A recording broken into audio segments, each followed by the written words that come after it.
But what I want to do is start off by welcoming, can I say it again, Rabba Dr Lindsey Taylor-Guthartz. So Lindsey, as I'm sure everyone who has signed up to this knows, is the UK's latest rabbi. She was ordained by Yeshivat Maharat in New York, which I'm sure she'll tell us a little about later on. But before being ordained as a rabbi, Lindsey has been for many years a really well-known academic and teacher. She has a PhD from UCL, and her doctorate is what this book that we're talking about tonight is based on. The book is called Challenge and Conformity, which I think is the perfect motto for an Orthodox female rabbah, right? And I'm sure we're thinking about that notion of challenge and conformity as we go along this evening.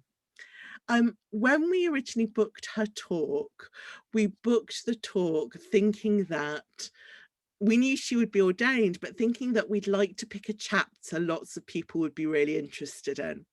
And one of the chapters in Lindsey's book is about curious customs.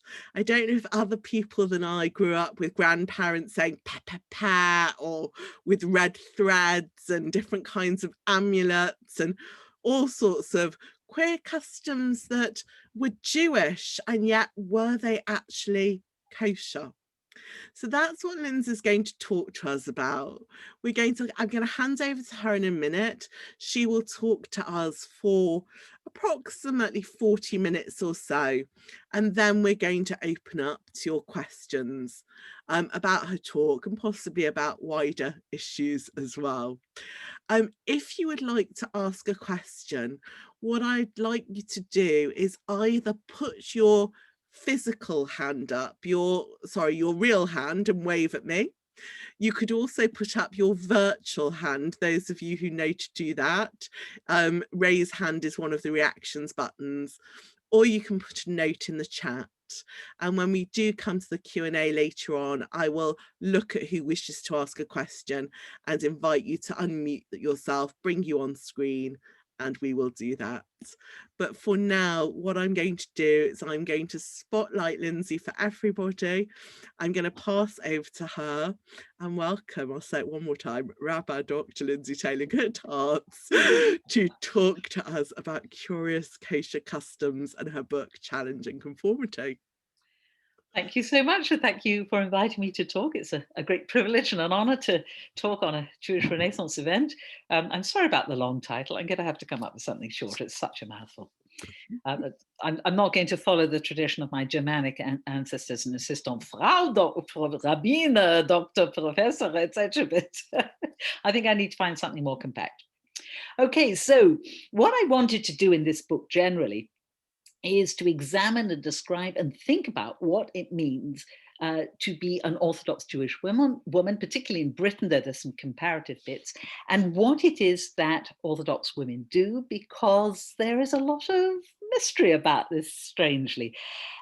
Even there's a wealth of literature, as you all know, about Judaism and Jewish practice. It's very often written from a male viewpoint. And for example, quite a recent, just general introduction to Judaism talked about the typical day in the life of a British Jew. And it started with, get up in the morning, go to shul, put on talit, put on tefillin, daven, maybe do a bit of Torah study, go off to work, difficulty finding time for mincha, coming back, going to shul for Mariv. And it was just very, very different from women's experience. I happen to know the author of that book, so I asked his wife to write me an account. And she wrote me an account that's also started with getting up in the morning and davening at home, preparing to teach on Jewish subjects, cooking kosher food, saying Shema with her kids, perhaps teaching different classes during the day, using Jewish ethics, etc. And it was a very different picture. And in one, shul and study was the focus, and the other, much more everyday life out in looking at the home and work and Jewish practices integrated in those. So there is still a sort of double invisibility of Jewish women to the outside world. What Jews do is what tends to be what Jewish men do. And even within the Jewish world, what Jewish women do all day is sometimes quite invisible to Jewish men. Not always, but sometimes. So the women's world is rather undocumented, particularly in the UK, and that's very much what I set out to do. I did find that there were a lot of writers coming from a feminist perspective who tended to say things like all Orthodox women are oppressed and they're excluded from their own religion. And on the other side, there were lots of Orthodox apologists who were running down the importance of synagogue and Torah study and saying, no, the home is the heart of Judaism, women rule the home, that they have this honored place in Judaism. And I think that both positions are somewhat of an exaggeration. I didn't recognize the lives of many people I know, or indeed my own life, in either of those two perspectives. I don't really think Orthodox women are either oppressed nonentities or superhuman housewives. It doesn't seem to really accord with reality. So I live in the Jewish community of Northwest London, and that was my main focus of research. I wanted to know what ordinary women did, not Hasidic women, not Haredi women necessarily. I interviewed, I think, 2 Haredi women, that was it. I wanted to look at the mainstream, what most people do, what United Synagogue Jews do, if you like. There has been a lot of research on Haredi women, on ultra-Orthodox women, but very little on mainstream Orthodox women. And before I start off talking about that particular chapter, I want to give a bit more context. In the course of the research, I found it most convenient to divide the women I was looking at, and that actually goes for men as well, into 3 main groups. There is the Haredi world, but that's pretty distinct, and it's quite, it's not completely closed, but it's its own thing. And I wasn't really looking at that so much. There's also a very small group of people I would describe as modern Orthodox, and really we're talking maybe 1,000, a few hundred, many of them with links to Israel or America. Either they come from Israel, America, or they have had spent quite a long time there. And then the mass of most Jews I would call traditionalist. Now, they may or may not be Jewish in a religious way, but what is particularly characteristic of traditionalist Jews is they are deeply, deeply Jewish on a sort of ethnic or tribal level, much more. And many people I talk to didn't necessarily observe all the minutiae of Jewish law. They might not observe all the laws of Shabbat, they might not observe all the laws of Kashrut, but they couldn't imagine not being Jewish. And for them, being Jewish is the bedrock of their identity. And these constitute the bulk, I would say, of the United Synagogue population, certainly. That's really the mainstream in this country, whatever official views are on what is mainstream Judaism. And that was interesting because I found that for many people in that sort of category, change is quite threatening, because if your Jewish identity is founded on what you know, what's familiar, and what you grew up with, and what grandpa did, then if somebody comes along and says, why don't we do this differently? That can feel like quite an attack on your identity. So one of the themes of the book was that idea of change, and I did document quite a bit of change in the UK Jewish community, but also the way in which things change and how that can be difficult, not just for rabbis, but it can be difficult for much of the traditionalist part of the community too. So I'm going to skip the historical bit of the book because that was a bit separate. I just want to explain how the book was organized, and then we'll see where the customs part fits in. And I divided the bulk of the book into 4. So first of all, I looked at what you might call the official part of women's activities. And that's things like on the public or communal area, that's women going to shul. When do they turn up at shul? What do they do when they get there? I'm sure some of you know that many members of the United Synagogue have a good old chat up in the ladies' gallery. I actually did some counting, which was quite interesting. What do women actually pray in shul? And I found not all women do. Sometimes they go largely for the social aspects. When do they come to shul? So, as again, probably many of you know from your experience, women turn up on Saturday morning. They don't tend to come Friday night. They don't come during the week. So I looked at patterns of shul going, for instance. And other public, communal, official things that I looked at were things like the ladies' guilds, women's adult education. I also looked at the more domestic or private aspects of the official activities of Jewish women, things like keeping a kosher kitchen, Pesach cleaning. People were very eloquent about Pesach cleaning. I didn't find a single soul who enjoyed it. I had lots of horror stories about Pesach cleaning. Going to the mikveh. I actually interviewed a mikveh lady and talked about her perspective on a much, much wider sample of women than I would be able to get to.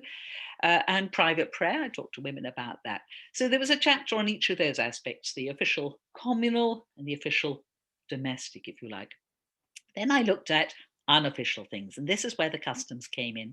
First, again, I looked at communal aspects, and there were various group activities like Tehillim groups, groups of women who recite psalms, bracha parties, which I might describe a bit later, but we'll leave it there for the moment. Challah baking groups, which again, I don't know, some of you may or may not have participated. There have been some quite big ones promoted by the United Synagogue. I also looked at the partnership minyanim, the new semi-egalitarian prayer services that have been running since 2013. There are about 5 of them in London. And then last of my 4 bits was the unofficial stuff that's mostly in a home or a private context. And that is where the customs come in. So in the book, this part that I'm going to talk about in more detail forms part of a wider picture. And I think that you have to consider all those parts if you want to know what Orthodox women's religious lives look like, because they're not just what people do in shul. It's also stuff that you have inherited from your grandparents, and that's equally important in people's daily lives and their identity and the way they feel about being Jewish. So that's the bit I want to look at, partly because it is the least documented and probably the most undervalued part of women's lives. And often when I was interviewing people, they'd say, oh, I've never thought about this. And that was very characteristic. And when I start telling you about some of the things, you're going to go, oh, yes, oh, I didn't realize it was a thing. Because this was the reaction almost everybody had when we've talked about this. I never found a very good term for them. Now, some people would say, when I described what I was looking at, so for instance, tying red thread on a baby's cot, or throwing salt over your shoulder, or there are all sorts of things like this. Not sewing clothes when somebody is wearing them. Some of those might sound familiar to you. So people sometimes, I would give them a couple of examples and they'd say, oh, you mean superstitions.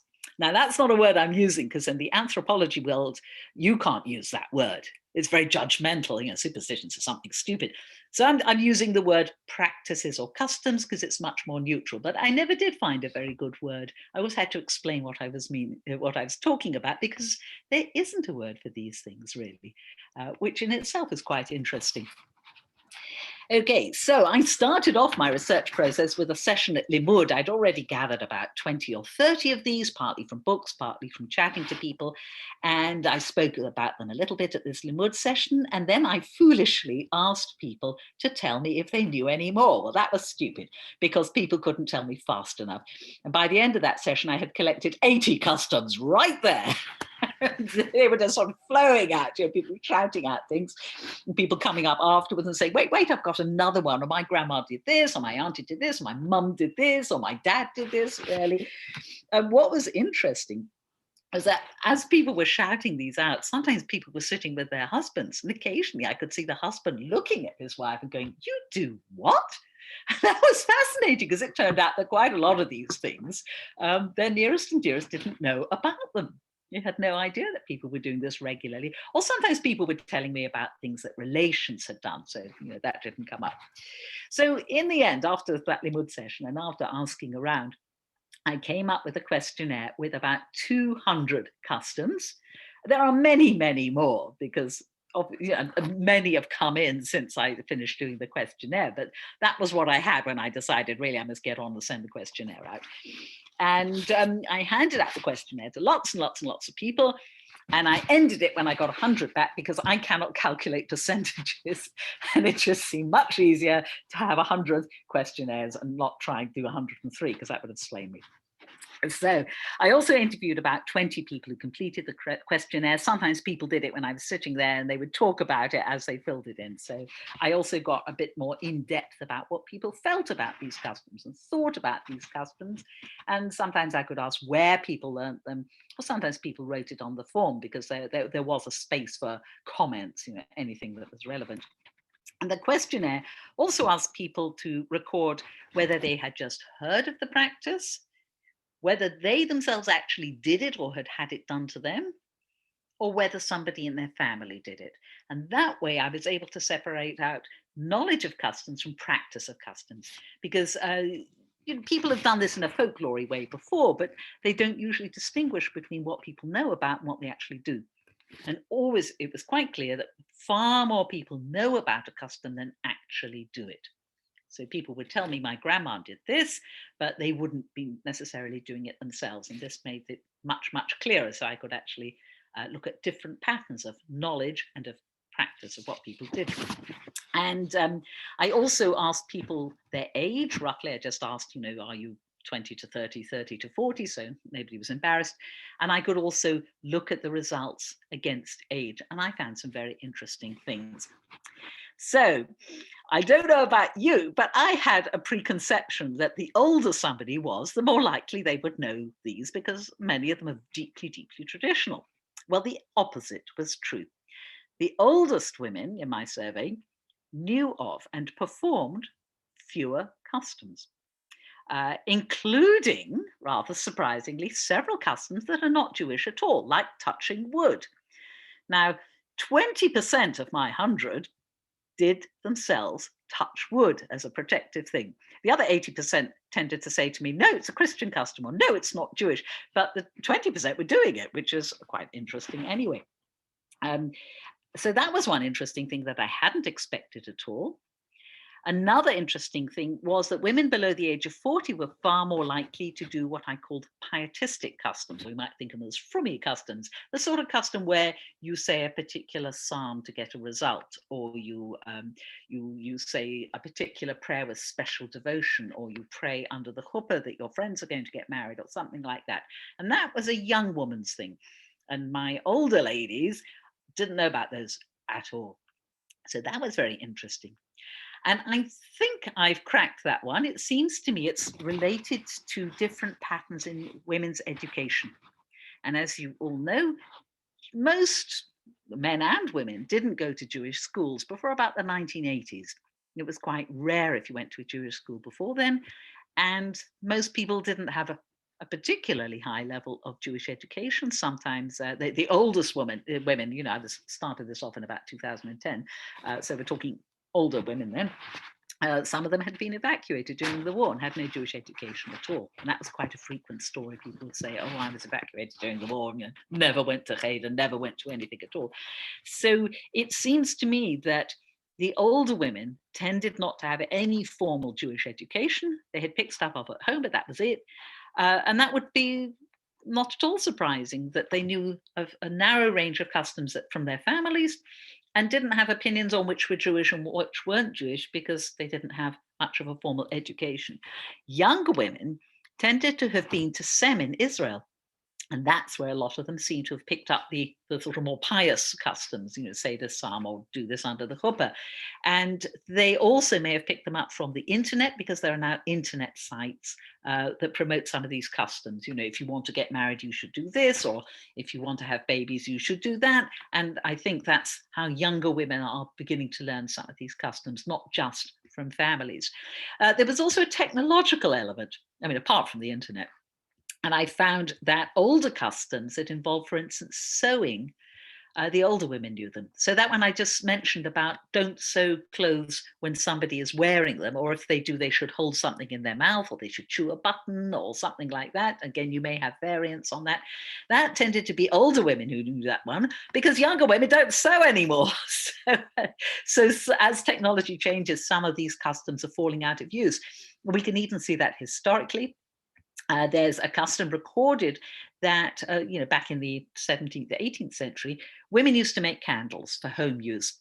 And there was a custom that they took the wicking, the sort of long plaited threads that make the wick of a candle, to the graveyard, and they would measure graves of dear departed relations. And then with those measured wicks, they would make candles for Yom Kippur, some of them for the synagogue, some of them for home.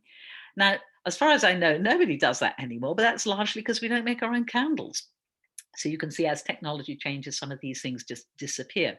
So I think the combination of technology to a certain point, but definitely changing patterns of Jewish education account for some of the changes that we can see over the generations. I also found that some practices were changing and taking on new meanings. So, for instance, a custom that I'm sure most of you know is that when you do Havdalah, when Shabbat finishes, you find the youngest girl in the room and you give her the Havdalah candle to hold, and you jokingly say, hold it at the height you want your husband to be. Again, that's very, very well known one. Okay, it's just jokey, it's just a silly thing you tease the kid with. But I discovered an internet site that actually says if you want to get married, you should hold the Havdalah candle. So that's a new twist on it. It's now become a segula, as almost like a charm, something that has power to help you in your life. And I think that's a completely new meaning that has been loaded onto it. I can give you a slightly horrific one, by the way. Somebody came to me in quite a state saying their sister had come back from Israel. She'd just been to the Brit of their nephew. And the sister had turned up. A person was talking to me at the house with a little bit of silver foil in which were, how shall I put it, the remains of the Brit.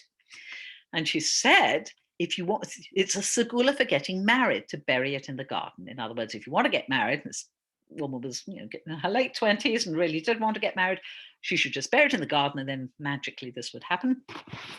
So she said to me, I don't know what to do, not surprisingly. And I said, well, let me go away and find out about it. So I looked it up and I found that in North Africa, there was such a custom. It was a little bit different. Back in the day, it was for fertility. It was for having a son. If you wanted to have a male child, you obtained the remains of a Brit and you ate it. Now, clearly, and how do I know? Because North African rabbis in the 1930s were writing against this and saying people must not do this custom. So clearly it's been repurposed a bit for modern sensibilities, like, eating, no, burying in the garden has replaced it. And it had moved from being a fertility custom to being a marriage or a hope for marriage custom. So that's fascinating that we can see that some of these are changing their meanings over time. They're getting repurposed. That was unusual. But the most interesting aspect for me was discovering why people practiced these things, what it meant to the women who did them. Now, they're sometimes dismissed as we said, superstition or magic. They're actually very, very different from classical Jewish magic, which was mostly focused on amulets and things like that. And people had very, very different attitudes to them. There were some people who absolutely uncritically believed that these things worked and they were powerful, even sometimes against criticism from their own families. So I'd like to read you a little bit of one interview. An interviewee had told me that in her family, her mother used to lick the children's eyelids before they went out to keep the evil eye away. She didn't like it much. So I said to her, who actually did the licking? And she said, my mother. My father thought all of it was a load of nonsense. So I asked her, did your mother take any notice of him? And she said, no, this was far more important, which is quite interesting because there was a father trying to stop it, saying this is ridiculous. And there was a mother going, no, it keeps the kids safe. You back off. So there were people who felt very strongly about it. The bracha parties, which I can tell you about, it's a sort of a communal ritual. I'll leave that maybe for the questions if anyone wants to know. And I asked somebody who went to one of these whether they tend to sort of pray for people to be cured from illness or to get married if they need to, or to find a livelihood or to have children. And I asked this interviewee if she thought it worked. And she said, I've seen it with my own eyes. People didn't have work and we davened for them to have a parnasa, a livelihood, not to rely on handouts and soup kitchens. And thank God. In other words, it worked. People were being cut off by the electricity and gas. They couldn't pay. It's gone to court. And for some odd reason, they re-put them on their electricity. I believe in it. Fervently. Really, I believe in it. So I had up one end people who felt like that these things work. But I also found people who didn't necessarily think it worked so much as that it was meaningful in other ways. And I would say actually it was more of them. So some women were a bit reluctant to draw a connection between a particular practice and an effect in the physical world. And they avoided claiming that by reinterpreting some of the practices, perhaps in spiritual terms or psychological terms.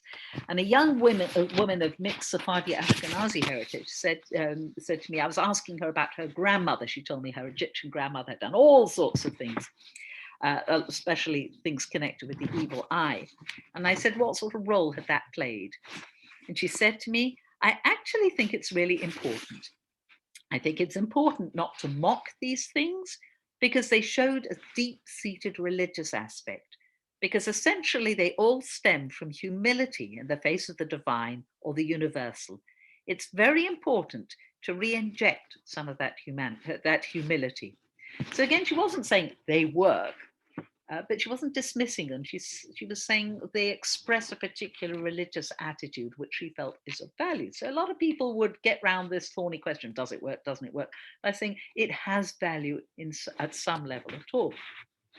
Other people would make quite a sharp distinction between what they saw as good, and particularly halachic, Jewish legally approved practices on the one hand, and what, again, many of them would say were superstitions or harmful practices on the other hand. So some people would go down the list going, yeah, tick X, and be very, very fierce about this. And one person said to me, she expressed some of the reservations she had. And she said, some of the horrible things you hear about mikveh, if you don't do this, you'll miscarry or you won't get pregnant. I think some of the superstitions are very much to keep women in their place or to make them fearful or guilty. I think that the harmless ones have a certain charm and a certain beauty and perhaps validity. But the idea that you have to check your mezuzah if someone's ill, I find it very distasteful. I find it sick, absolutely sick. So some people, again, were quite against some of these and saw them as potentially dangerous. Most women tended just to say, oh, it's a superstition and not be interested. She was the most vocal, I think, about the potential for harm. The most common response I found, and you may find this in yourselves actually, most women had it did them as a sort of insurance policy. They'd say to me, well, it can't hurt. And that was the most common response of everyone. It can't hurt. One woman said to me, I mean, I must say intellectually, I think they're all nonsense. And if I use my reason and my rationality, you know, they're superstitions that have grown up over the years. And people feel that if they don't do them, something terrible is going to happen. So I suppose we think we might just as well keep them, just in case there is some truth in them. So that's the insurance policy response. That was very, very, very widespread indeed.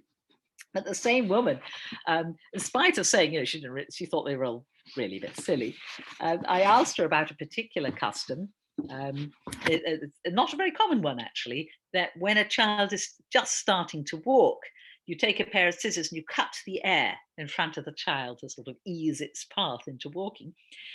So she came to this one on the questionnaire and she read it aloud. Baby walking, cutting a path with scissors or a knife in front of the child when they're starting to walk. Ridiculous!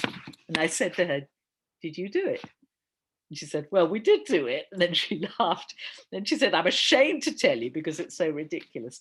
So believing in it doesn't mean to say that you do or you don't do it. It's for most people, it's not about belief that it works. It's about something else.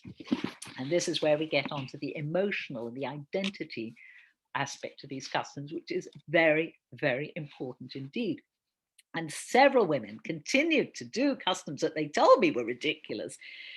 Because for many of them, it was a marker of their Jewish identity, and it had a huge emotional wallop in their thoughts about their family and who they come from. One woman put this beautifully. She said to me, it's a clinging onto your past, which is getting more and more distant for me, and I have no one to share that with. Those kind of things are memories. For me, it's all completely crackpot superstition, all the things I've ticked on the questionnaire, but it just takes me back. It's a memory of what it was like to be a little girl in my parents' home. And I'm not anybody's little girl anymore because I don't have parents. I'm the top of the tree. So when I hear those things, it's lovely, it's nice, even though I think it's nonsense. And I thought that expressed it perfectly. It's not about believing that they work. It's about who you are for many, many, many people. And these customs for many people express Jewish identity. They reinforce family ties, and they sort of create the Jewish texture of people's lives. That's where people encounter their Jewishness continually without thinking about it. That's just how their lives are made Jewish. And most interviewees said to me with some surprise, I've never thought about it. And that is absolutely true. But that's because these customs are completely integrated in their lives and experience, and they are part of people's Jewish identity. They couldn't be cut out. It's just part of who people are. And in that way, they are extremely, extremely, extremely important. Interestingly, one thing I found was that rabbis are a bit snooty about these customs very often. So one Sephardi rabbi I spoke to, who was actually invited to the bracha parties, I can tell you about it if you like, I interviewed him, and it was clear to him that he thought these rituals were important, first of all, because they taught women how to say brachot over food. And secondly, he said to me, they make the women feel powerful. And that was interesting because the word power kept coming up when the women told me about it too. So in some cases, depending who it is, some people can feel that it gives them a measure of control over their lives and something important that they're doing for their families or the community. So for some people, it is how they express their connection with the divine and how they can help and look after and protect other people too. So that's quite interesting. One rather old style United Synagogue rabbi who I showed the questionnaire to took one look, he just paged through it very quickly, and then he said, my opinion would be in one word, rubbish, absolute rubbish. Now, interestingly, there were some halachic things in that list, things that go back to the Talmud or things that are codified in various Jewish legal texts. So I have a feeling it's because I presented them to him as women's customs that he just said, oh, they're all rubbish. Because I think if I'd presented them one by one, he might not have said that about all of them. So again, there's that sort of gender difference here. Men's customs get a special term, minhagim. And I went through the 8 volumes of Rabbi Daniel Sperber's book on Minhagei Yisrael, Jewish customs, and I only found 2 or 3 that were related to women. Everything else was particularly related to men or to synagogue practice or to ritual practice, and those are minhagim, and they have a legal status.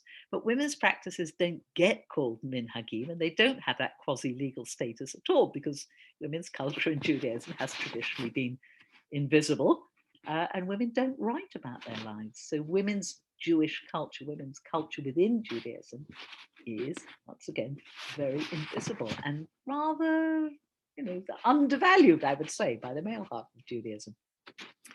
So another thing that came out very clearly was some people's strong objection to some of the customs on the list on the ground that those customs were not halachic. They didn't have any Jewish legal status. Does it really matter? I don't think so.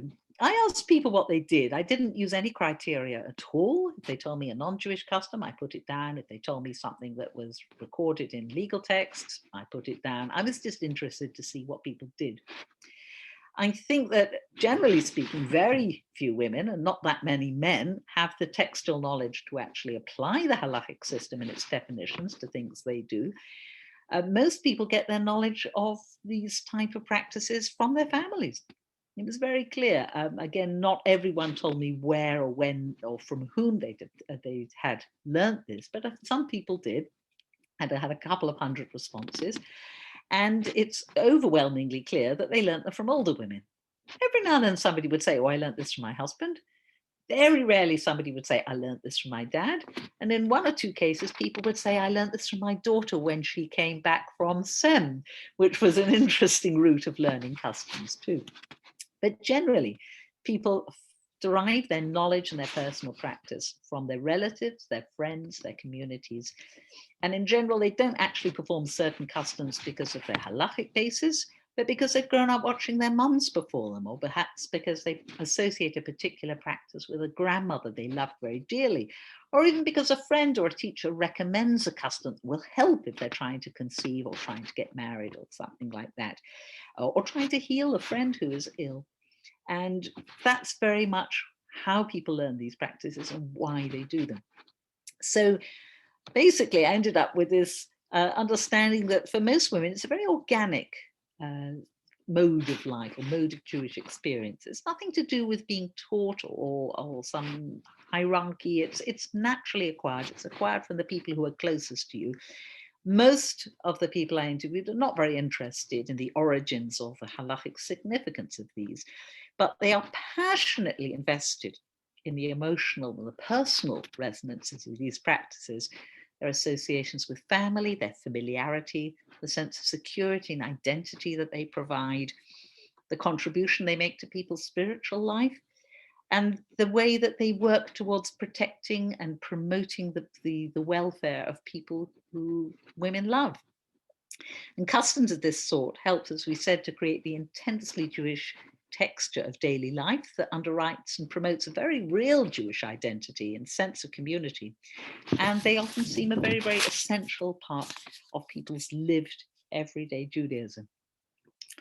So that's about what I have to say on the sort of as a general outline. I'm very, very happy to talk about particular customs. If you want to say, what about X, that's fine. Or if you want to ask me questions about what I've been talking about, I'm here to answer.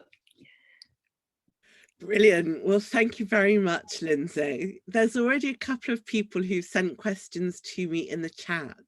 I'm going to invite the rest of you, either put questions in the chat or put your virtual hand up, or if all else fails, wave at me and I will try and scan faces and I will start to call on people to ask questions.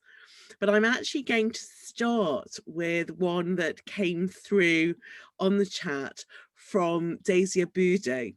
So Daisy's asked me to ask this one on her behalf, but many of you will know Daisy from working for Sephardi Voices, where she's the deputy director, and also she runs Tales of Jewish Sudan.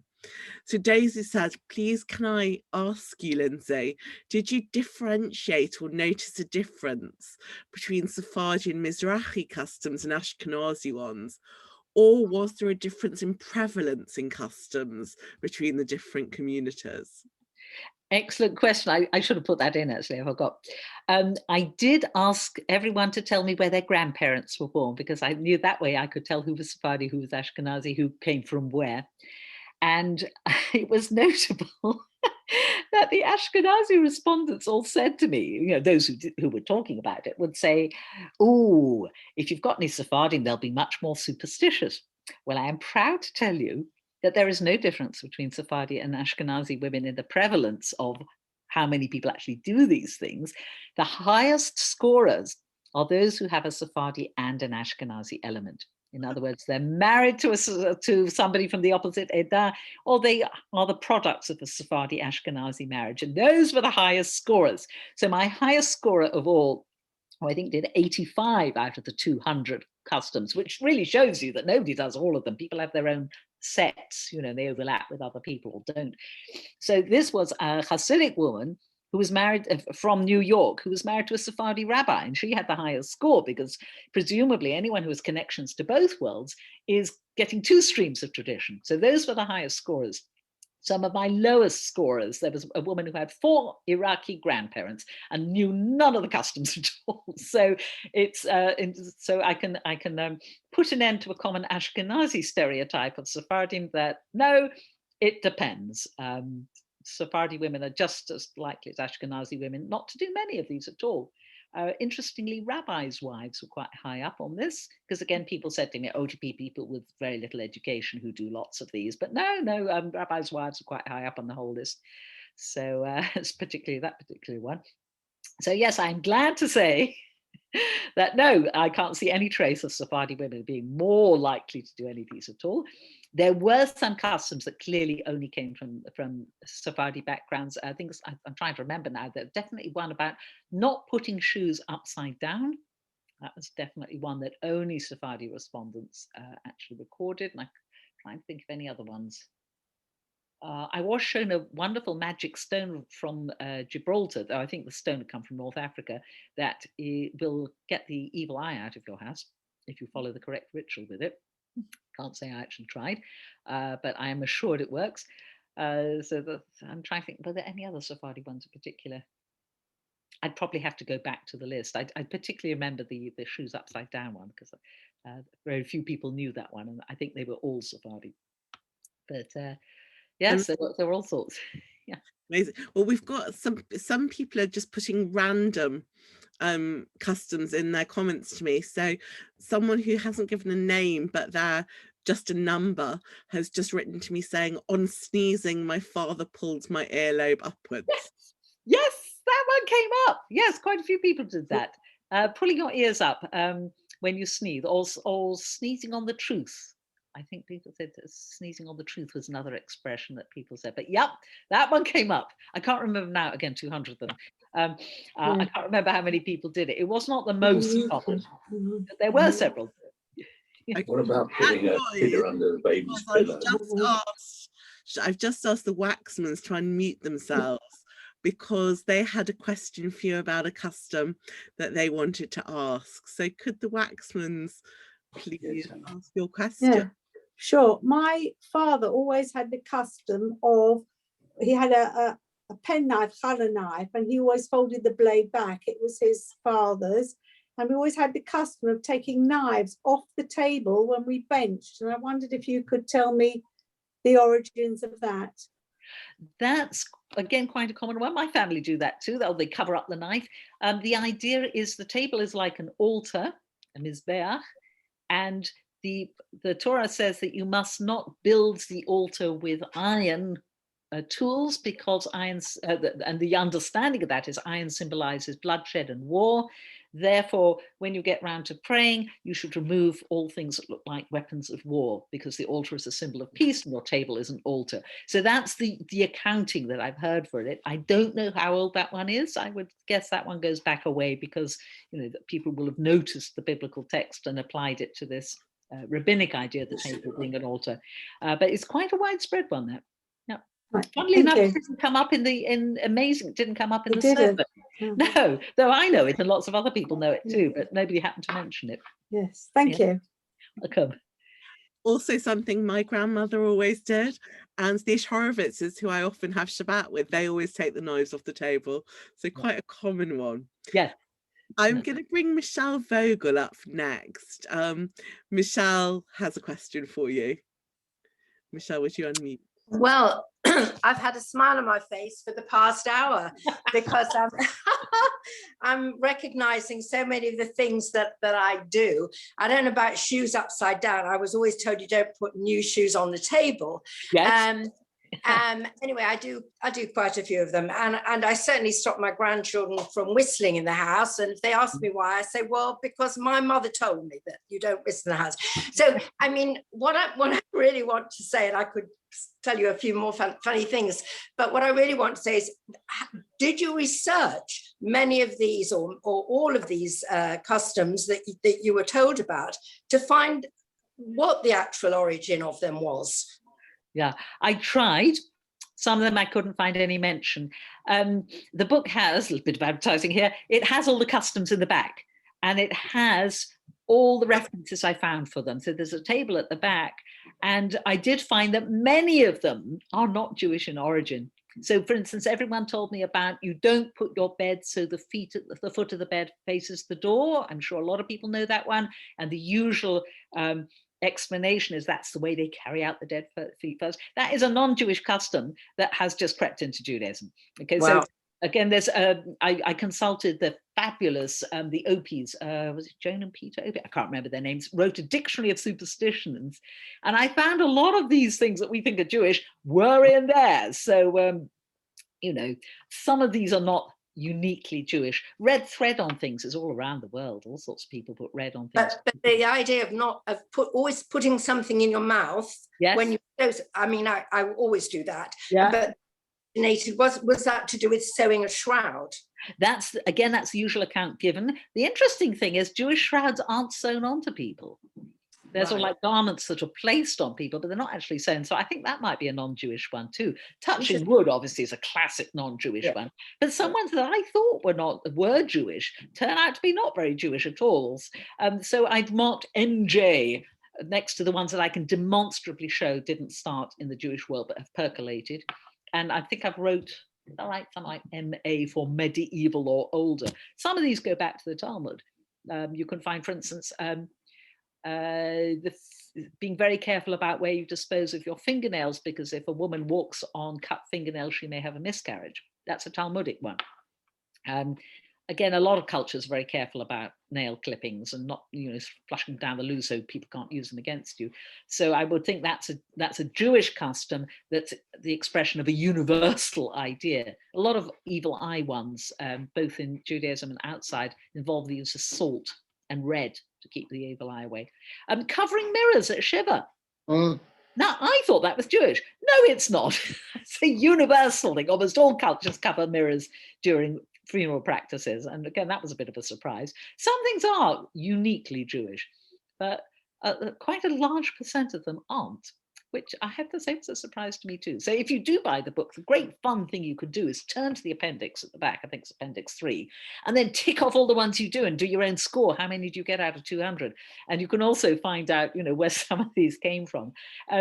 Again, most of the documentation of folklore sort of attitudes to customs has been looking at origins and meanings. And I was less interested in that. I was much more interested in what they meant as a whole to women and what they would do, why women were doing them. So that was what I focused on. But there is a huge amount of work on the particular origins of certain customs. And I put a couple of fake ones, by the way, on the list of 200, just in case anyone was going to go tick, tick, tick, tick, tick, tick, tick. I know they were pulling my leg. Nobody did that at all, and nobody picked up on the fake ones. When I say fake ones, they were real, but I knew they were from the 13th century, that nobody was doing them today. So nobody recognized those at all, which was good. So I think people did actually answer honestly. There was one interesting thing. There were a couple of ones where I got different answers from members of the same family. So there's a fairly common one when a girl gets her first period, being slapped on the face, not hard, which a lot of people knew about. And there was a mother-daughter couple who both did the questionnaire, and the mother said she had never heard of it, and the daughter remembered being slapped. So I have a feeling that may be to do with modern perceptions of it's not nice to hit children, and that maybe the mum suppressed it. So again, some of the ones that was seen that might be seen as embarrassing or foolish or a little bit not okay, it's possible that people told me they didn't know about it or they didn't do it, even if they did. I can't check that. But that little one where I caught a mum and a daughter, I thought, oh, that might actually be indicative of other things. That it might not be 100% accurate, this questionnaire. But again, the other thing was there were two versions of the questionnaire, the long and the short one, because I had to add all the stuff that people told me. So the people who'd done the short one, I got back to and redid it with them. Sometimes I sent them the extra questions. Sometimes I just sent them the whole thing again because it was easier. Sometimes I asked them over the phone. And sometimes I noticed that people the first time round said they'd never heard of a custom, but they knew about it the second time round. That was, of course, because they'd heard it from the questionnaire. So I discounted all those. So it did bring up the difficulty of doing a questionnaire, that people don't always, they don't answer like machines. They answer because they're people, and you don't, sometimes they'll just go, I'm not going to say about that one, or they'll forget they did something, So that was quite fun too.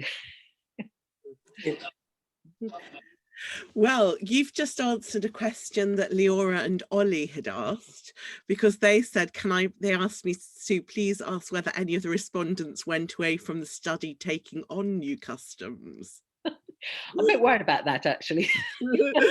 I may have totally distorted the whole thing for the Northwest London community. Nobody said to me, oh, that's a brilliant idea, I must go and do that. So if they do, it'll be sort of unconscious, but who knows? Meddling anthropologist messes up Northwest London traditions. I don't know, because also people are getting them off the internet, and people are sort of hearing them from friends all the time. So I suppose it's vaguely admissible. But as I say, nobody actually said to me, brilliant idea, I'll do that. But yeah, who knows?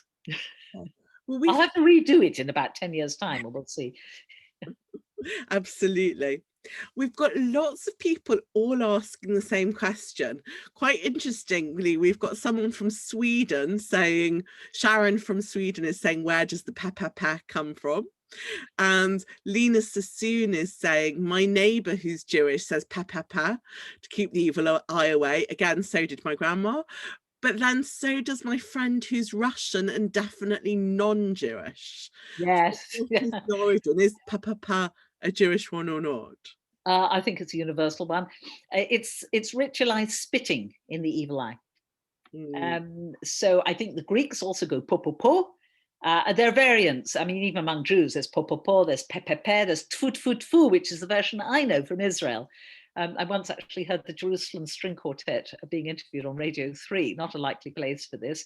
And they were asked, did they ever have, sort of rivalries or fights as a quartet? And this bloke said, we are lucky, we have no problem so far. And I thought, I'm the only person listening to Radio 3 who knows what they've just said.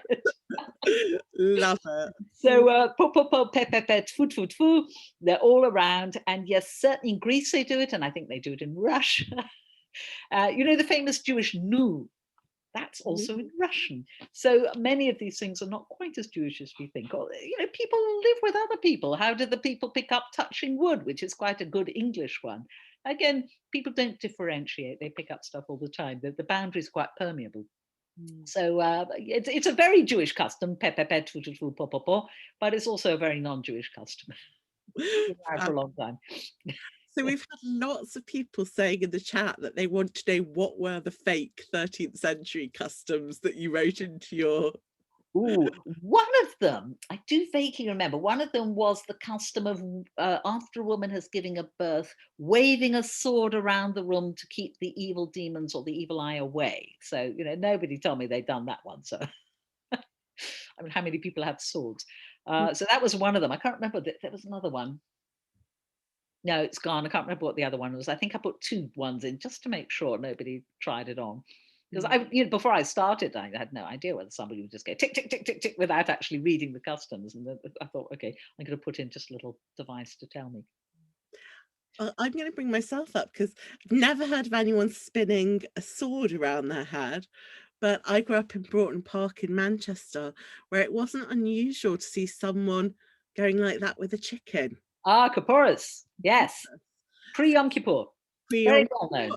Absolutely. So where do you draw the line between a custom like that, which it was always men we would see doing, and these kind of ritualized female customs you're talking about? Well, that is a very fuzzy line. Not everything people told me about was exclusively female. So people told me about round challah between Rosh Hashanah and Shmini Atzeret. That's not particularly gendered.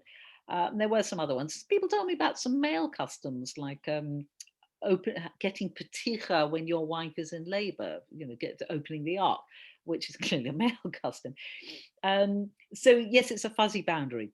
But if men do it, it tends to have the label of minhag.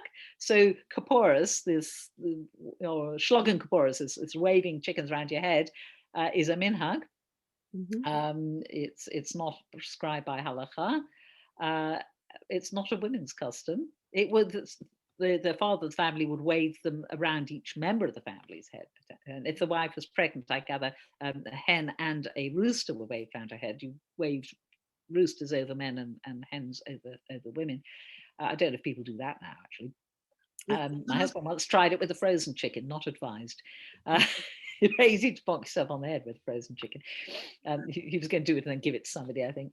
But yes, so that's dignified as a minhag, but often practices that are solely women's practices don't have that name. So that's the gender aspect of it, that what men do is sort of written in the literature and discussed and pondered over and consider whether it's halachic or not halachic or how important it is, and gets into the books. And when it started, just invisible.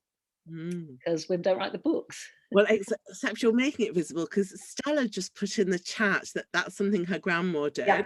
She's got her hand up, so I'm gonna... The other one, I'm sorry, I got called away, but the other one that I had from my father was one telling the fact that my grandmother, who lived in Shadwell, used to go down to the River Thames before Rosh Hashanah and Shepherus with the chicken. And the other one was the fact that when she died, he got sent out to get some hay to put on the ground so that her dead body could be taken off of the bed. Yes, that is a very ancient Jewish one, that bodies get moved off the bed immediately and put on the ground. Yeah. Yes. I actually saw that once. I had a Kochini boyfriend when I lived in Israel, and his father died, and he was the last of 13 children. So his father was very old indeed, in his 80s, if not 90s. And I went up to their town for the funeral and got a terrible shock, because I walked in, and there on the living room floor was the old gent under a sheet, a bit of a shock. Yes. But that is a very old one. And somebody actually told me years ago, somebody not Jewish, who'd been a district nurse in the East End. And she said in the Jewish houses, the moment somebody died, they would haul the corpse off the bed onto the floor.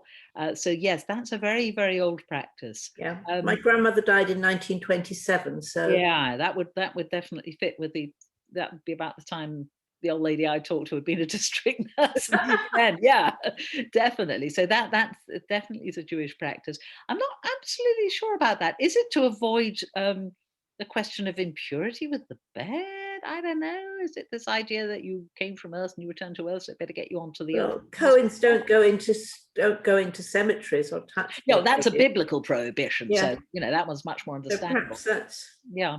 So I'm not absolutely sure about the origins, but I would guess, and nobody brought that one up, interestingly, I would guess that one goes back a long, long way. And you could probably find some trace of that in the literature. If you look up some of the books that describe burial customs, especially from the Middle Ages, you might very well find that. But I just haven't investigated it. But, yeah. The other one was with my grandmother, where she had kidney disease. And when my father was asked to take her medicine down to tell whether or not it was to the rabbi to find out whether it was kosher or not, again, we're talking about the 1920s. He said, "Oh, it's for Sarah Solly, is it? It's kosher." Yeah. Women's power in interesting ways, right? Yes. Thank you so much, Stella. And I'm going to bring Ian Lancaster up, who wants to ask a more research-based question. Thanks, Aviva. Thanks, Lindsay. Fascinating. You've focused on Northwest London, obvious reasons, doorstep and all that. But do you have any idea, anecdotal or otherwise, about variations across the country or even further afield around the world? And do you actually have any intention to expand your research geographically? Right. Well, I'm on my next research, which is history of Limud. So I probably won't get back to religious lives of women. Anecdotally, people from all around the UK have recognised many of these customs. What was interestingly, again, for the PhD originally was about Orthodox women, but I've talked about this stuff in Reform synagogues and elsewhere, and everyone recognises this. They're just pan-Jewish. It's nothing to do with denomination, really, because so many of them come from Daheim. So many are from the grandparents or the great-grandparents. So people are preserving traditions that came down from elsewhere. Whether it was North Africa or whether it was Eastern Europe. So in some ways, I wouldn't be at all surprised to find these all around the world. And again, anecdotally, people in, I have done lectures on this in America, and people recognized a lot of this. So I don't really think it's Northwest London. I think that's just a subsample. Variation, of course, things will vary. So for instance, I didn't ask many Sephardi, I would have done, actually, would I have done more Sephardi respondents? I had about 3% Sephardi, which is roughly right for the proportion in the UK communities. So actually I wasn't looking for more Sephardi because I wanted to keep it roughly in proportion with the proportion of Sephardim here. But if you went off to Israel, and people have done studies, there's masses of folklore from Israel, Moroccan communities, Iraqi communities, and Kurdish communities, you will find different ones simply because, a sample of 3 Sephardim is not a lot. And there will definitely be different ones there. And there are quite a lot of books. The trouble about the books about the North African and the Mizrahi communities is they tend to present it in a timeless way. So you've got no idea if people were doing this in the 16th century or the 20th century. You have no idea how many people were doing it. And you've no idea if this is just something that somebody told the ethnographer about and actually only 3 people do it, or if it's a common custom. They didn't do any sort of, well, not really statistical, they didn't do any control at all. It's just, here's another custom.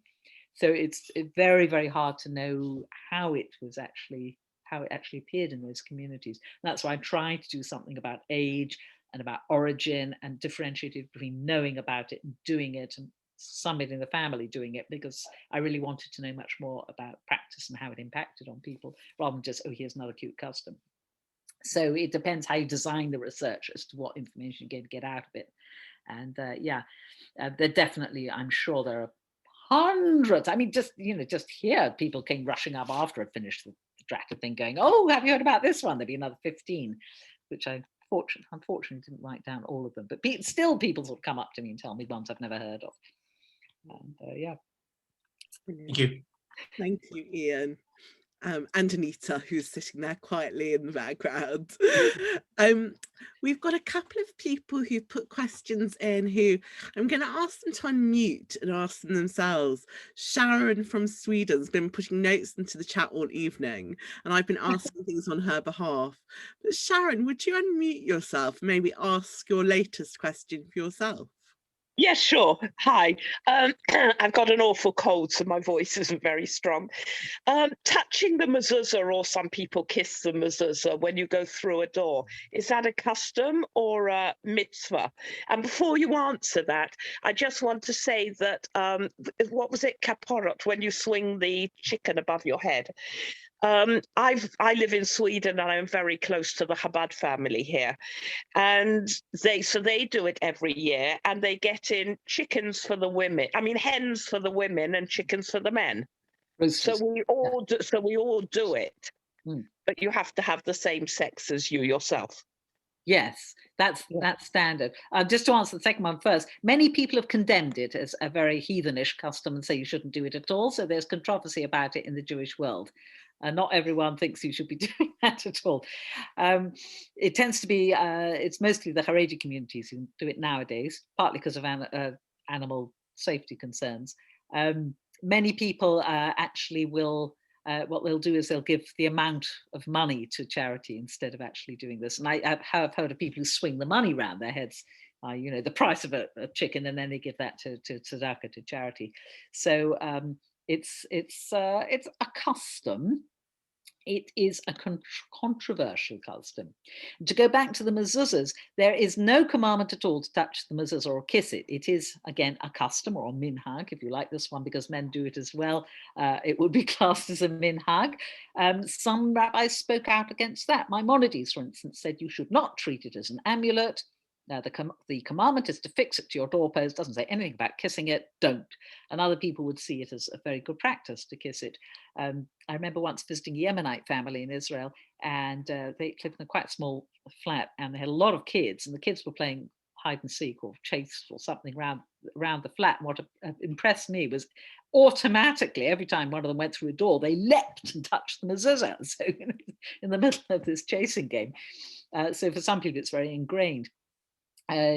Again, various people in the Maimonidean rationalist tradition said, that is treating it like a magic charm and you shouldn't. And other people say, no, it's a pious practice and you should, but it is only a custom. It isn't actually part of the commandment at all. That depends very much on your cultural background. I had a very atheistic aunt, remote cousin who lived in Israel, who was delighted by the fact she caught somebody's Mizrahi cleaner kissing a thermometer that was fixed on the doorpost in the same position as a mezuzah. And she used to sort of rage about them, thermometer kissers, but was quite pleased that she caught somebody doing something so ridiculous. Obviously, for the lady who was doing the kissing, anything you've got on the door in the right position, that's obviously the mezuzah. So obviously, you have to kiss it. So I think this is quite a lot about cultural background and expectations. There is a huge amount of, several of the customs that were recorded on the questionnaire were to do with mezuzahs. And they tended to be things like, if somebody is ill in the family, check your mezuzah. There are a lot of stories going around about, oh, we checked the mezuzah and the word for eye was damaged, and it was my husband's eyes that were affected. Again, this is all anecdotal. I'm sure that nobody at all has done a study linking the incidence of illness to defects in the mezuzah. Statistically, I think it would be hard to prove, but some people believe that very, very strongly. Again, that's people's personal inclinations. But many people told me that if you have a problem getting married, check the mezuzah. If you have a problem getting pregnant, check the mezuzah. If you have a problem with illness in the family, check the mezuzah. If you think there's an evil eye affecting your family, check the mezuzah. So that was a very, very common one. That's obviously a Jewish one, because non-Jews don't have mezuzahs. So every now and then you can say that's definitely Jewish. Well, my Chabad Rebbetzin, one of the babies she was having, the baby was in breech. And the husband went home and checked all the mezuzahs. And in one of them, the parchment was upside down. As he turned, because they checked the times, as he turned it the right way round, the baby turned. I did have somebody tell me that if it's a breech birth, make sure all the Sepharim, all the holy books in the house, are the right way up. Somebody told me that one. That's interesting. Yeah. Yes. So again, it's what in the old anthropological world would have called sympathetic magic. Something that is holy is upside down. No wonder the baby is upside down. You can see how it works. Again, I'd like to see some statistical evidence about that one, because being a natural Maimonidean myself, I'm a little bit doubtful. I'm not very good at miracle stories. The sort of story about, I was flying to so-and-so, my plane got diverted, and then I was just in time to make the minion for Kaddish for somebody. Again, sometimes I think if you actually check some of these stories, they might not be quite as impressive, but okay, that's fine. Each to their own. Amazing. Thank you so much, Sharon. I'm now going to ask Victoria Pollack to unmute herself. Victoria, are you there, and would you like to ask your question? Oh, well, it's not really a question. It's just something I'd always assumed, that Russian nu, actually they got it from the Jews rather than the other way around. Because it seemed to me that the nu in Russian might come from nun in German, meaning now and well. But that's just what I've assumed, and I don't know if I'm right. I'm not a linguist at all. So I don't know. I know when I learned Russian, nu is one of the very, was a word they taught you in conversational Russian. Oh, well, they still do. They use it all the time. Yes. But I didn't. I thought that probably it was the way around, that it came to the Russians from the Jews rather than the Jews from the Russians. You'd have to ask somebody who knew something about the history of the Russian language. And say if it's found before the Jews turned up, then if it's found after the Jews, that you'd again have to. You'd have to look at where it's used in Russia, because the Jews lived mostly in the Pale of Settlement for a long, long time. Course. So if it's found outside early on, then that would indicate not. And again, I think it's used in Polish as well, if I remember vaguely from when I dabbled in Polish. I think nu comes up. So maybe a whole East European thing. But then you'd need a technical, linguistic historian to tell you about that. Yes. I do it the whole day. Okay, I'll try to find one. Thank you. Thank you. Kevin Darville, would you like to either put on your camera or unmute yourself and ask your question? There we go. Sure, of course. Fascinating talk. Thank you very much. My question is, do you think that the past 18 months, the coronavirus pandemic, will see the end of certain customs? And could it also be spawning new customs? Interesting. The answer is I don't know. I'm not sure why I would see the end of customs, because most of these are very easily done at home. You don't need special equipment. You don't need lots of people there. You just get on with it. If there's no reason to, if you're tying red thread on things, you might want to tie more red thread on things for coronavirus. I haven't heard of any new ones being developed, but that doesn't mean they aren't. I'm really not sure. There is some evidence. I've got a friend who's researching change. Well, there's a whole project to research change in ritual during the pandemic. She's doing she's looking at the Jewish women's online Hallel, which is a new ritual that's blossomed during the pandemic, and they've got 300 or 400 people coming to it. I think actually there are two of them One of them at least has 300 or 400 people, and there's every sign that after coronavirus they are going to go on doing that because people are enjoying it. So I think we'll see ritual alteration and ritual innovation. I'm not sure so much if it will affect this particular type of practice because it is so individual and home-based, and nobody needs to know whether you're doing it or not. And it's generally thought that in times of anxiety, people's ritual practice sort of gets up a bit because people are doing, insurance policy stuff, just in case. Maybe I better do this, otherwise I'll get coronavirus. So I'd guess that there's not much decline. That's a guess.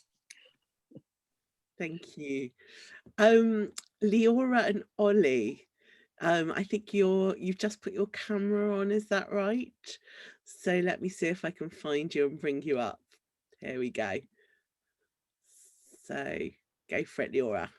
I was just going to comment on something that I think might come out of coronavirus, which was when we had Seder night. Normally you have like the one bowl of salt water that everyone's like putting their grubby fingers in. But in the last couple of years, everyone gets their own individual bowls. So I feel like in future years, everyone's going to get their own bowl and wonder, why have we got our own bowl? And then you'll think coronavirus. Maybe possible. My family's always done individual bowls actually, but I don't know why. I think because we've got little containers that what else we're going to use them for. They're sitting on the Pesach cup and go, oh, we could put the salt water in these. So yeah, it's possible. It's possible that will definitely catch on. And that's an interesting thing about how you introduce new rituals. So people told me about some people had attempted to quite self-consciously adopt new rituals like Kos Miriam, the glass of Miriam, which is full of water for Seder, or to put a fish on the plate to remember Miriam, or what have you. And at least one person said, we did it for a few years and it didn't stick. And I was interested because she was from quite a traditionalist background. And the thing about being from that sort of background is it's less easy to introduce new customs because most of the focus is on what is already there. That's the identity, that's the tradition. So if you're from a more modern Orthodox or perhaps more less traditionalist, more the sort of background where you're looking at the halachic development of things, or you're more conscious and slightly ideological way of what you're doing, it's easier to introduce those things. My own family has adopted some things and they have stuck. I think a couple of other things didn't. We tried a Miriam fish one year. We had a sardine, it stank. So we didn't do that again.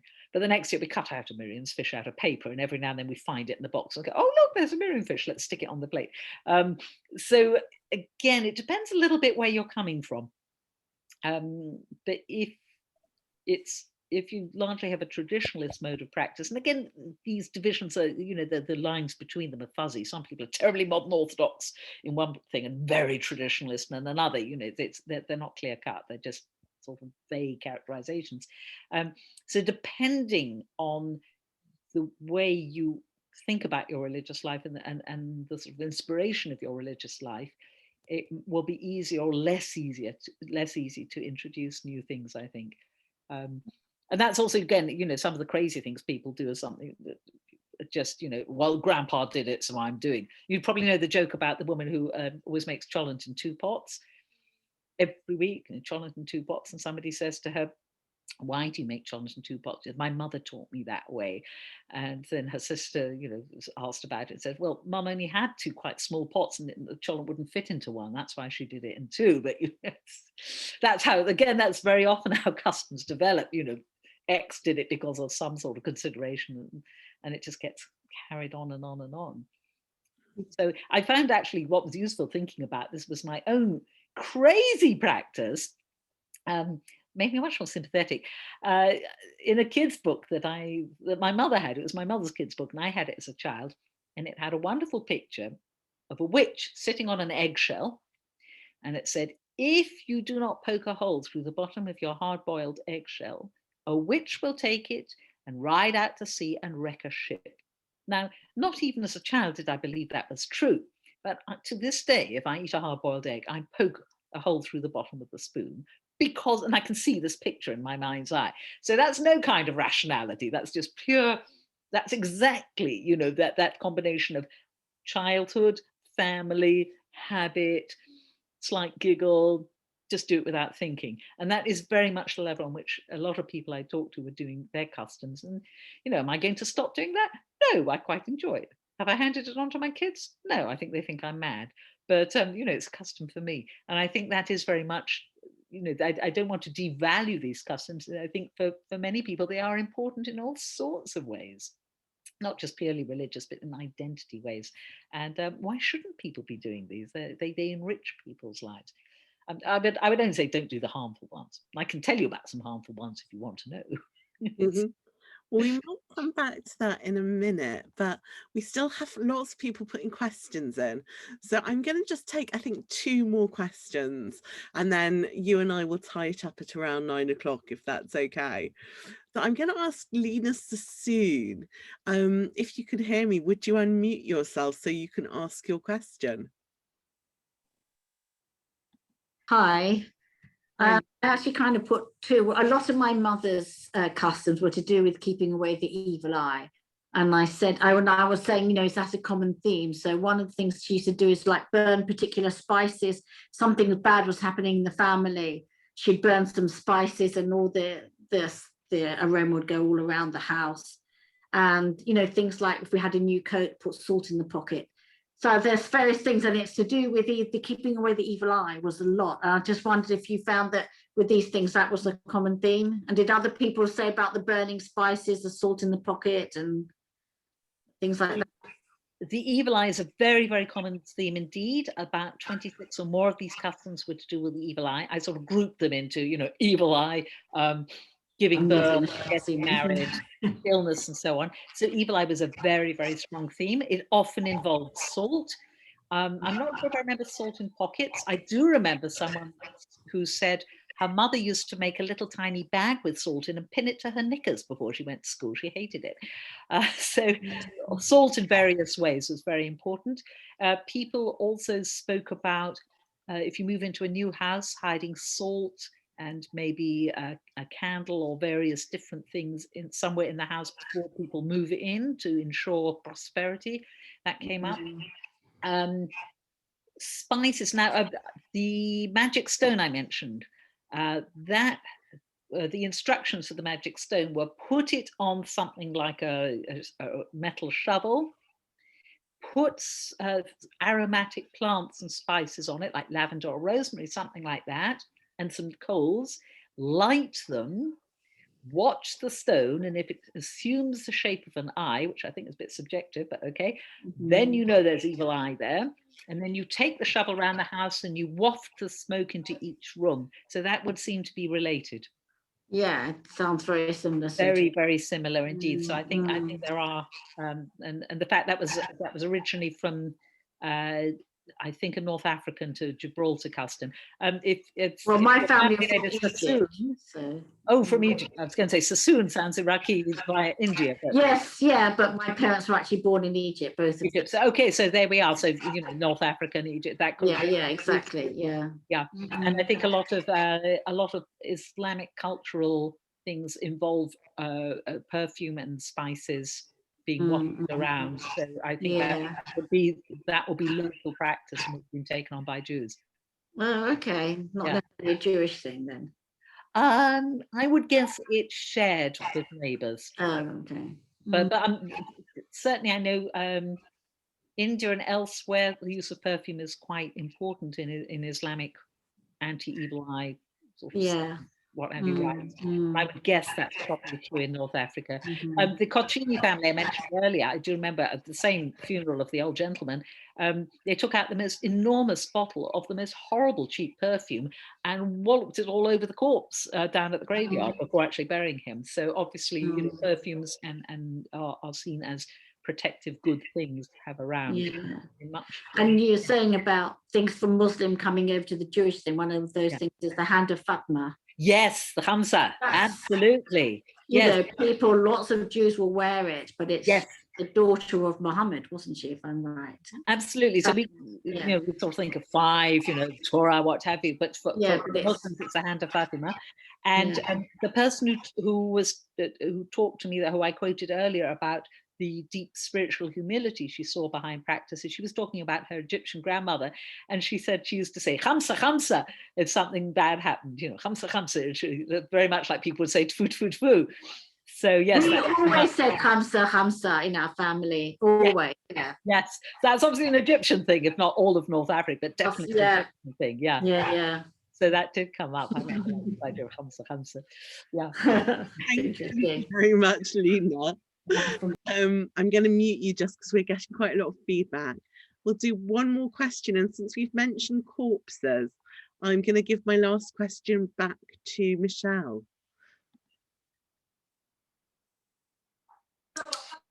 So there's a custom, I don't know if it's more among very from people, to change the name of someone who's seriously ill. And I wondered where that came from. Okay, that actually goes back to the Talmud. There's a statement in the Talmud, Mishneh, no, there's Mishneh Makom, Mishneh Mazal. He who changes his place changes his luck. But there is also name changing in the Talmud. That's a very, very common one. It's not just very from people. All sorts of people do that. Very often they add a name like Chaim or Chaya, meaning life, or the other name they add is Alta, somebody else, which tricks the evil eye into thinking, oh, it's not the person I was looking for. Clearly, the evil eye is not very bright. So if you know anyone who has the name Alta, that'll be an East European thing, or anyone who has an extra Chaim, or very occasionally Raphael, God will heal them, or Chaya, that is very often, especially if they have another name and then there's that in addition, that may very well be a sign that they were ill at some time earlier in life and they were given an extra name. So it's quite a mainstream practice. In fact, that comes under minhag.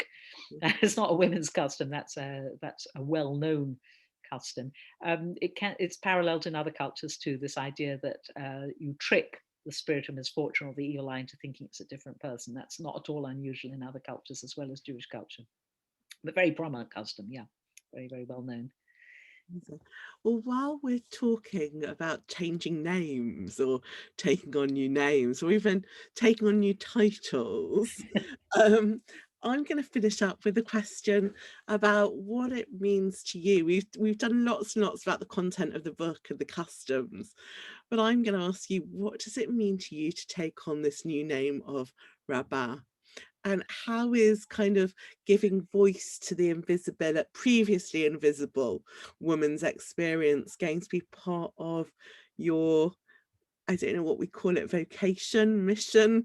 I feel I'm using very Christian words. Yes. What you intend to see yourself doing now that you've got smicha.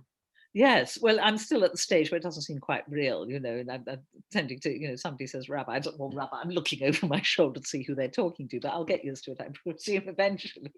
So it's still very, very new. I am hoping that I can particularly look at parts of the community that aren't very well served, which sometimes is women. I'm hoping I can, and also I think the very, not the very young, they're young, who tend to avoid establishment things and institutions. They're just, it's just not their thing. So I'm hoping I can do, my particular interest is text learning. So I'm hoping I can produce classes on text skills for the younger generation that they'd be interested in coming to. And also, I also have colleagues here. I have two other people who are qualified from the same institution as me. So we have got three graduates of Yeshivat Maharat. One of us is Rabbi, the other one is Rabba as well. The titles don't matter, it's the same thing. And we are looking into what sort of areas of the community we can make a contribution. So we're thinking of things like setting up a bat mitzvah program. I think there's only one program as opposed to individual teachers, and I think there is a crying need for that. One of us is enormously experienced in chaplaincy and wants to develop that, and is, I think, currently helping to write curricula for training chaplains. My area, as I say, particularly is text study, but we're also going to get together and have sort of discussions and ask, maybe do some focus groups and find out how can we help people? You know, is there a particular need? Like, I know single mums aren't terribly well catered for in the communities. So in what way could we help people like that? single women generally not very well catered for in the community. How can we help there? So we're going to very much be trying to look and see where are the gaps in the community that perhaps we could fill in a way that, you know, more establishment figures just can't, simply because we are female, or, you know, I don't think we're going to be just focusing on women alone, but sometimes having a woman's voice in a halachic discussion or as a resource can be useful. Somebody has actually already approached me to come up with some background information for a legal case, and said to me, I don't think I could have gone to my local rabbi. You know, he wouldn't have been interested. So, you know, maybe there are some gaps we can fill. So that's what I'm particularly interested in the moment, is finding those places where we can make a contribution, all three of us. And there's another person in training, another person just going to start training. So there will be a set of us available, you know, for weddings and bar mitzvahs, as they say. Probably not weddings. That says a sea change, but, you know, bat mitzvahs, you bet we can design a hell of a bat mitzvah. So I'm hoping that things like that I can help with, and general things that are not just women's things. Yeah, I'm interested in enabling people to access text in a way that's significant for them, meaningful for them, fun for them. So I'm hoping to produce particularly programs that will do that. Fantastic. Well, as all our audience have seen tonight, Lindsay's a fabulous teacher. I'm going to, in a moment, ask you to unmute yourself so that we can show her our appreciation with a round of applause. But before that, I will say we have her at Jewish Renaissance, and we're delighted to have her at Jewish Renaissance. But she does teach all over the community, pop up at Midrash, at JW3, at Littman, at the Moisture houses. So take advantage, because this is just one tiny area of her expertise, and having known her for 20 years, I heartily recommend learning with her, because she's got many others. So thank you so much, Lindsay, for a wonderful evening, and thank you to all of you who've been with us tonight. Thank you for all your brilliant questions. One of the best crowds I've had with questions, really.